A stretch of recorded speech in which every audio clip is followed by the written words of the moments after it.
What's up, y'all? This your boy Sejofcts out here on my lunch break, honestly, from work, and I figured I'd do a quick little vid. This is gonna be the first vid for the new channel. This is called Talking Sporty with Sejofcts. And I'm just gonna be shooting the shit, man. We're gonna be talking sports. We're gonna be talking music. We're just gonna be talking content in general. You guys will be following me on my journey as I, just do more in terms of the content world. I'm going to be putting out a lot of opinionated videos on, sports, specifically NBA and NFL content. I'm also going to be doing music content. I'll also be posting my own music content. If any of you guys are following me from the music tip, I've been a musician for over 15 years, and I've always had an interest in doing sports media. I actually went to school for broadcast journalism when I went to college before I dropped out. But this has always been a passion for me. I've always kind of helped out people that are in the same realm of space with their content, and I'm deciding to take a shot at it on my own. So I just wanted to put out a little video for you guys to kind of test the waters. Let you guys know that, I will be posting here regularly. There will be more video content coming soon. I'm kind of just doing thumbnail things for now just to kind of put ideas out there. And I'm also recording this from my car. I do have podcast equipment at home that I will be,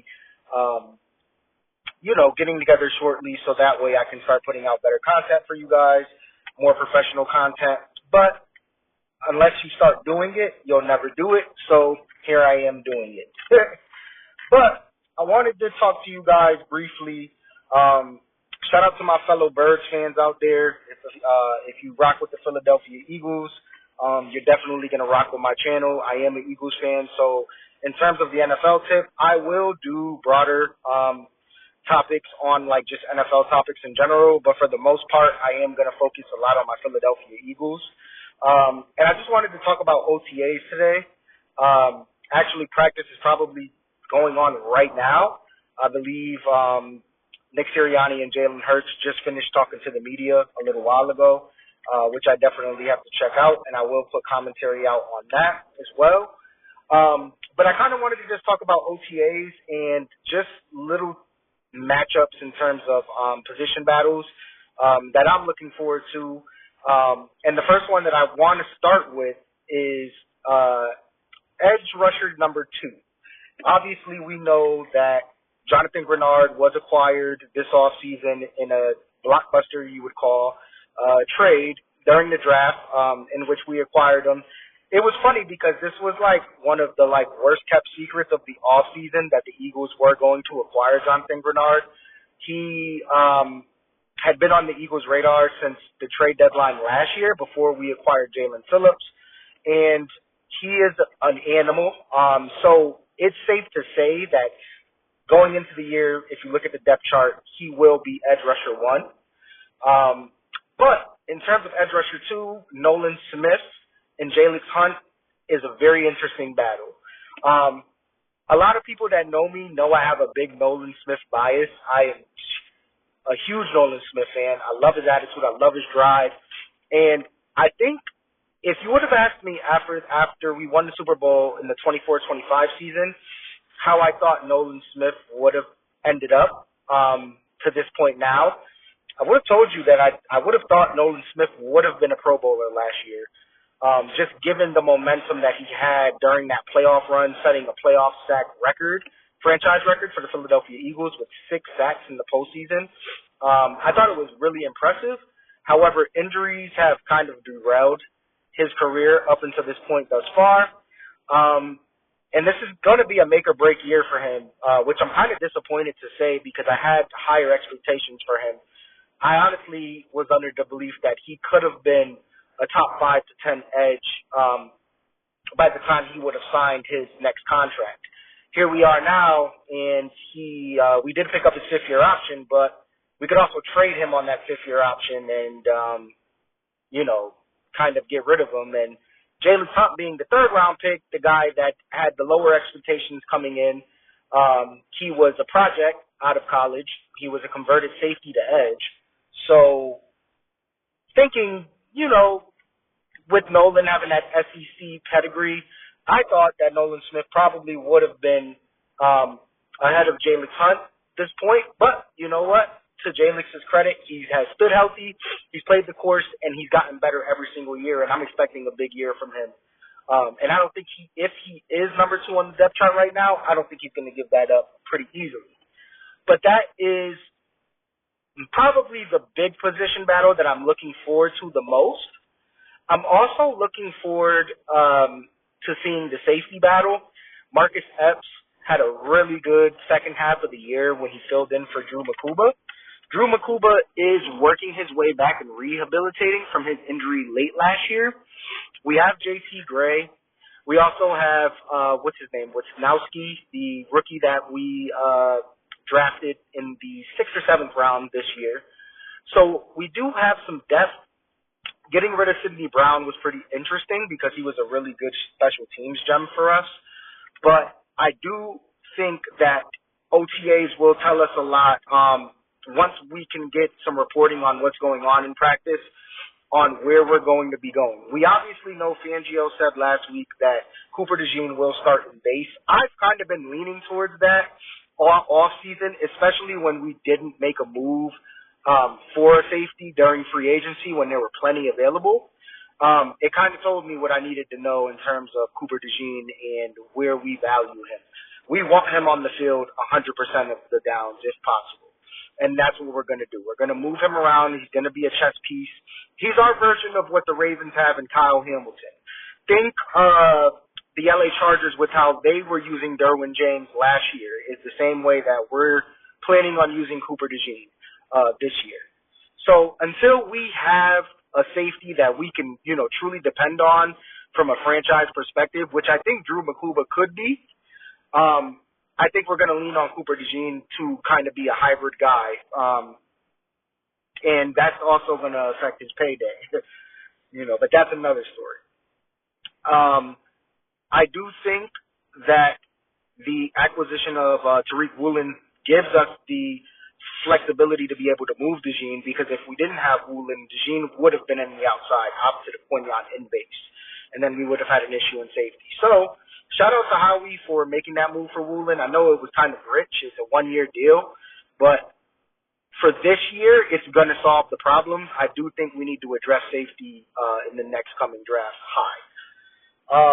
Another position battle to pay attention to, I do know based on the restructure and the cap hits that we made it feasible for Jake Elliott to be our kicker this year, but I do think, especially if we keep around Akers' son, we may have a position battle at kicker in camp. I do also think we should sign a veteran kicker to give Elliott a battle. Even if Akers isn't the guy, Elliott's way too comfortable, dog. I get it. He's made some big kicks for us, and he's revered. He's been around for both Super Bowl runs, and, we love him. But at the same time, you got to call a spade, and if somebody needs competition and drive to help him, I think we have to bring in that competition for him. So I am looking forward to seeing a kicking competition. If not now, it had to be training camp.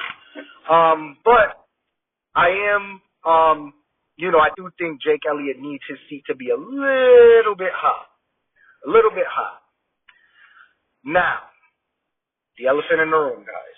I'm going to end the video talking about this. I'm not going to do a long, crazy video, but I do want to talk about the A.J. Brown situation. Obviously, that's been the hot topic of the offseason. Every week there's something new, whether a player on the team has an event that somebody didn't show up to or whatever the case is. The media has been stirring the pot when it comes to A.J. Brown all offseason. Now, do I think A.J. Brown is a hell of a player? I think when A.J. Brown's locked in, he's a top 5 receiver in the NFL. Keyword is locked in. When he's not locked in, he's detrimental to the team. He's detrimental to wins and losses. And I do think that, as much as it shames me to say it, I do think that his time here has played his course. I wish him the best no matter where he goes. But this is going to be one of those situations where it's addition by subtraction, in my opinion. Sean Mannion wants to run an offense with high distribution. Look at Jordan Love last year and look at the way that he distributed the ball to all of his receivers. Yes, Romeo Doubs had a great season and he was the alpha out of the group, but I think that had a lot more to do with injuries and just him consistently being on the field more than the others. The ball was distributed a lot, and if we're being real, I think the best receiver on that Packers team last year was Tucker Kraft, but that's neither here or there. I just like the way that systematically Green Bay didn't depend on one guy to get it done.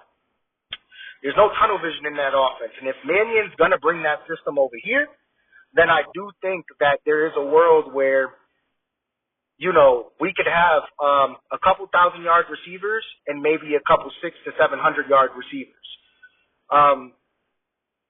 Jalen Hurts has yet to throw for 4,000 yards. I think this could be the year that he does it because the distribution of the ball, it's going to be based off reads. He's going to have to do a lot of a better job of forcing the ball down the middle of the field, throwing in the tighter windows.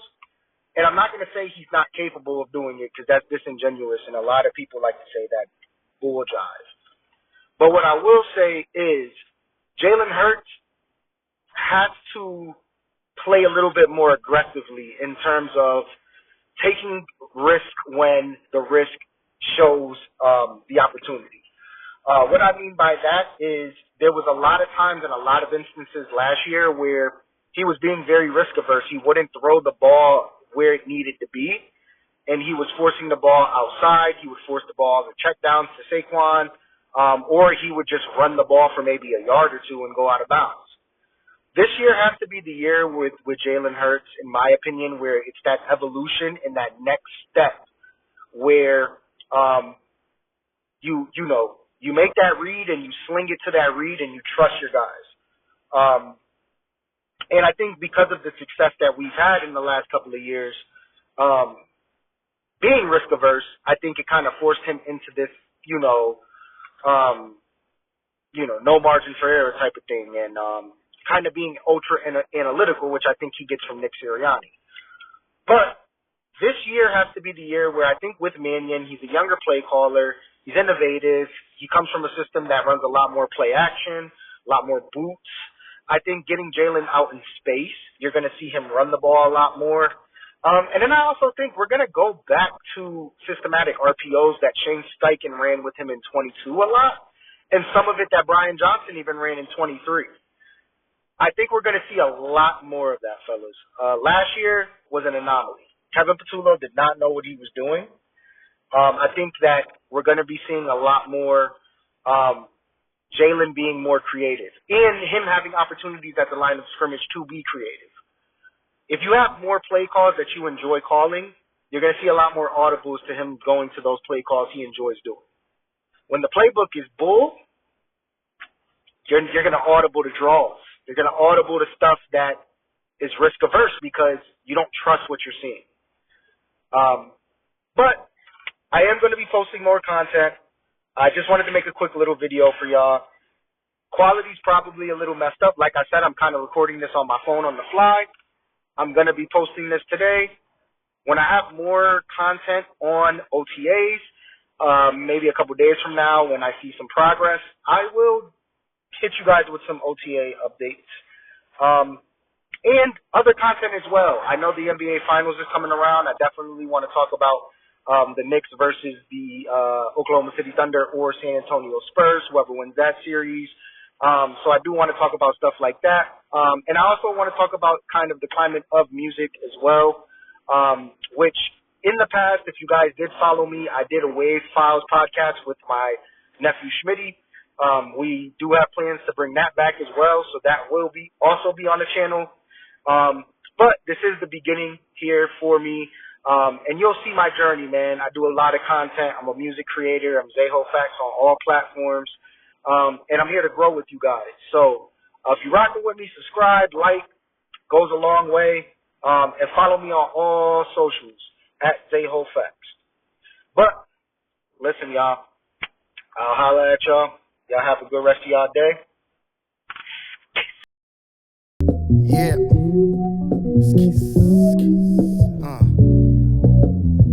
Welcome to my world. Please listen. Grinding for the almighty, blunts tidy, violating niggas like Chris Lighty, but I'm all for the smoke. Hang